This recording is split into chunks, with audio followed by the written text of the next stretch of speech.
Ancaman penyebaran virus COVID-19 membuat masyarakat tidak tenang. Transmisi lokal juga sudah terjadi di beberapa lokasi. Mengantisipasi semakin meluas pandemi COVID-19, Satpol PP Kota Denpasar menindaklanjuti tegas masyarakat yang tidak mentaati peraturan terkait protokol kesehatan COVID-19 yang telah ditetapkan. Dewa Gede Anom Sayoga mengatakan Satpol PP Kota Denpasar secara rutin terus menggelar pemantauan dengan menyasar seluruh wilayah Kota Denpasar. Pihaknya terus melaksanakan penertiban sehingga masyarakat menyadari setiap kegiatan yang dilaksanakan harus sesuai dengan peraturan perundang-undangan yang berlaku terkait dengan penanganan penyebaran COVID-19. Pihaknya senantiasa mengedukasi masyarakat agar meningkatkan kewaspadaan terhadap penyebaran COVID-19.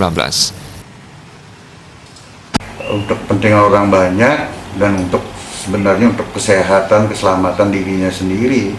Yang tadinya marah-marah kita tegur, ini kan fasilitas publik, saya berhak dong memanfaatkan. Padahal sudah ada surat edaran, sementara waktu fasilitas publik ini ditutup sementara selama berlangsungnya COVID. Nanti kalau sudah normal ya kita pakai lagi. Gitu. Nah, kita kan nggak menghindarkan juga adanya transmisi lokal, ya kan? Penularan lokal itu yang kita takutkan.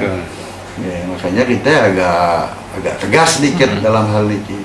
Ketemu ya bubar. Pihaknya terus melakukan patroli dan penertiban supaya masyarakat selalu menaati protokol pencegahan COVID-19.